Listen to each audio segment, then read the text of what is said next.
Ao ler esse texto bíblico, eu comecei a pensar e a meditar o quanto nós necessitamos de servos, o quanto o mundo precisa de servos, pessoas que sirvam, pessoas como Jesus que não queiram ser servidas, mas que queiram servir, pessoas que possam ajudar, pessoas que possam cooperar, pessoas que possam estender as mãos e ajudar as outras pessoas. Que cada vez mais pessoas pensem menos em si mesmas e pensem mais nas outras pessoas. E o texto diz que ele veio não para ser servido, mas para servir. Jesus poderia ter nascido em qualquer lugar importante, grande, rico, poderoso. No entanto, aquele que tinha toda a glória renuncia à sua própria glória e vem para nascer numa manjedoura, possivelmente numa caverna onde os animais eram guardados à noite. Jesus poderia ter vivido em qualquer cidade importante como Jerusalém. No entanto, Jesus vive em Nazaré. Jesus poderia ter assumido qualquer profissão que quisesse, poderia ter sido a pessoa mais importante na escola, na sociedade, no trabalho, poderia ter desempenhado qualquer outra função, mas Jesus prefere viver em Nazaré a viver em Jerusalém. Ele prefere ser um aprendiz de carpinteiro, um artesão, um homem simples do povo, para que pudesse estar junto com o povo do que está entre os nobres. Jesus poderia ter vivido em qualquer palácio que quisesse viver, mas ele vive numa casa humilde. Ele vive na carpintaria do seu pai. Jesus poderia ter sido, desde criança, já que ele dialogava e tratava e discutia com os doutores da lei ainda, um adolescente, poderia ter aproveitado isso e desenvolver a sua vida, e quando chegasse o tempo determinado, Jesus já seria tão conhecido da multidão, já ganharia tempo. Mas podemos compreender que ele prefere um anonimato de 30 anos a uma popularidade. Ele poderia ter se apresentado antes, ele poderia ter se promovido antes. Jesus é Deus humanizado. Jesus é Emanuel, é Deus conosco, mas Ele espera, Ele aguarda a sua hora, Ele aguarda o seu tempo, Ele aguarda o seu momento.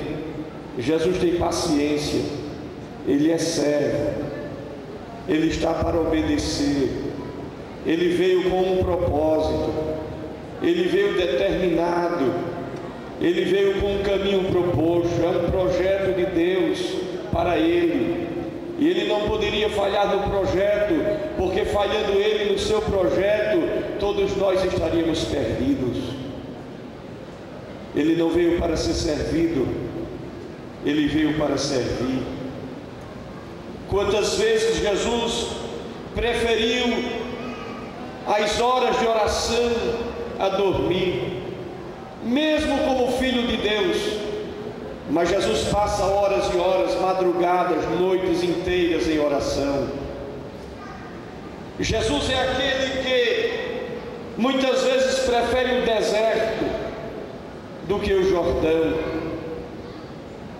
Jesus é aquele que, de maneira impressionante, ao escolher os seus apóstolos, os seus discípulos, ele poderia ter ido nas faculdades, nas escolas dos rabinos, poderia ter ido nos palácios, na casa dos nobres, poderia ter escolhido a dedo pessoas capazes, importantes, letradas. No entanto, Jesus escolhe homens inconstantes, homens às vezes brutos, ignorantes. Jesus escolhe homens simples. Jesus escolhe pessoas que aparentemente não têm importância nenhuma, valor nenhum, homens do povo.